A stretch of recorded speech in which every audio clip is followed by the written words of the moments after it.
This is Rob Tebbutt for Behind the Gloves. I'm pleased to be joined by the source, Lawrence Okolie, at the Lawrence Okolie Isaac Chamberlain final press conference. How are you doing today, Lawrence? Yeah, I'm good. Feeling good now. So, what did we see today? I think we saw two fighters getting closer to a fight date where for 8 weeks they've been dreaming about punching alongside each other, and it got a little bit more exciting for me. I think in the build-up to this fight, as I've been training, I've been envisioning King Kong and just an animalistic Isaac Chamberlain. But then as we got to this fight week, I started feeling a lot calmer. Just, you know what, training's done, chilling, my weight's good, la la. But now coming to press conference, it reminds me, hold on a minute, wait a minute, this is serious shit. You're gonna have a real fight, so switch on.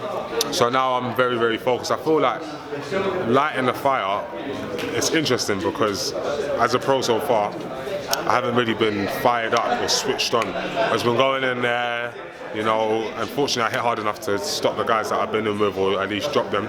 With this fight, I'm going to be razor, like adrenaline pumping, switched on, every movement, twitch, fiber. I'm going to be reacting and, you know, we're going to see how good I can be.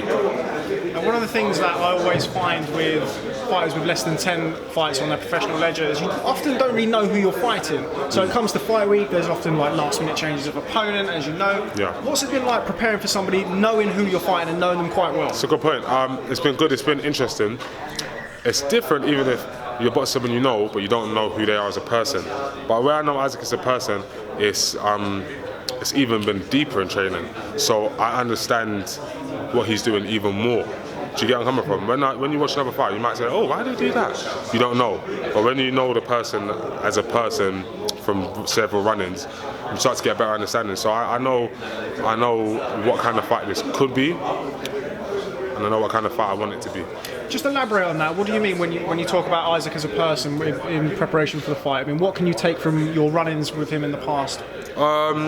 It's not just press conferences, all that stuff. It's when I've seen him out and about in person, when I've seen him at the Sky Days. What you find is Isaac is very like within himself, you know, deflated, but then he has triggers. So one of the triggers would be Ted whispering something in his ear, and then okay, an idea, and he takes it and he presents it to the world. So that's going to come into play in the fight, in the sense that in the changing room, you can have Ted and everyone else screaming at him, it's your time, your destiny, you want it more than anyone, blah, blah, blah, blah. He's going to walk out and that's going to be the thought. But then I also see that thought get taken away from him and him crumble back into himself. But also, what I say is that he's definitely going to fight hard, because one thing I do realise is that when it gets on top of him and he's got the crowd behind him, and this is not nowhere near the crowd that's going to be at the O2, he brings something out of himself and he really goes. So it's going to be an interesting fight, and we'll see if that's enough.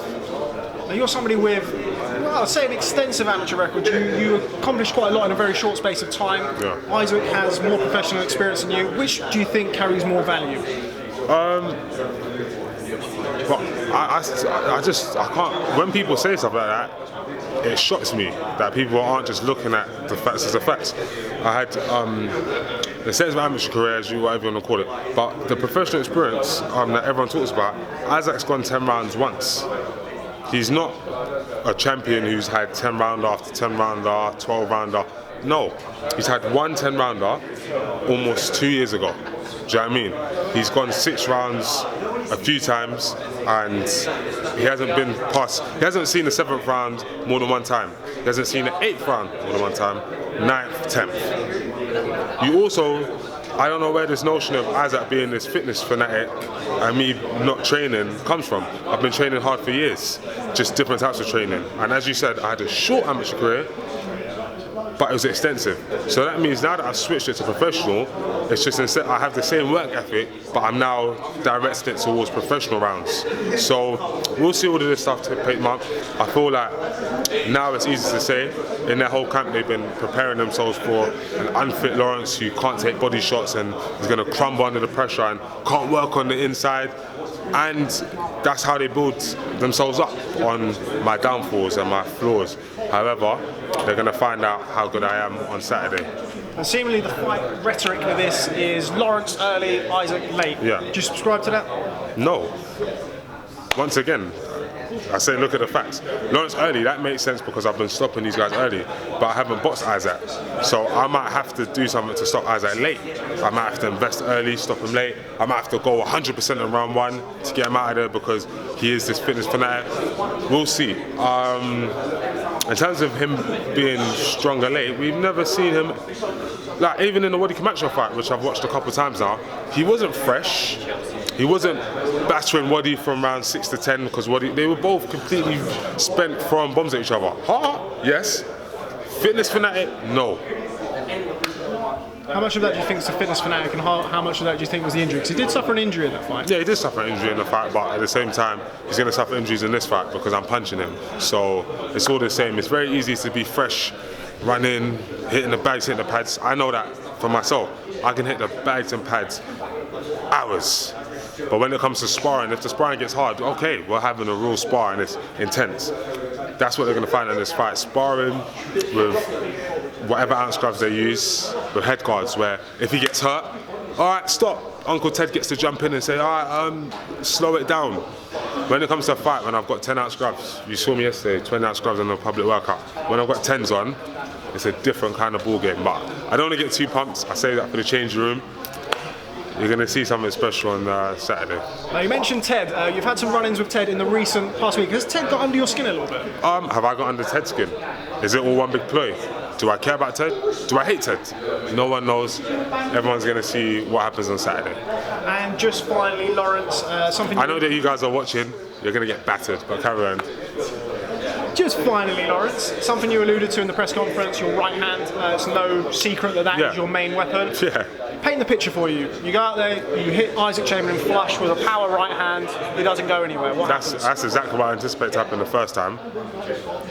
Maybe the second, third, fifth, sixth. But what Isaac is not going to do is consistently take punches from me and make sense of the right fight. We need to look at facts as opposed to a picture that they paint. That's what they do. They get a blank canvas because no one knows much about Isaac and they just do this. And they paint. This is reality, this is real life. You're a warrior because your shoulder came out. I give you nothing but props and respect for that. But in terms of taking punishment with 10 ounce gloves over and over again, it's different. Unless they say Isaac's never been hurt in training, then, I don't know. We're going to find out what happens on Saturday. What message have you got for fans tuning in on Saturday? Fans tuning in, make sure you come and enjoy. It's been amazing the support that this has built up. I'll say, Isaac, big up, he's trained hard. I've trained hard and I'm going to put everything on the line, and I'm sure so is Isaac. So you're going to see two hungry lions give you all of themselves for your entertainment. Enjoy. Lawrence Okolie, it's British Beef. Thanks very much for speaking to Behind the Gloves. Sweet, man. It's Michelle Joy Phelps, and if you haven't already subscribed to my YouTube channel, make sure you go ahead and do so by clicking right here.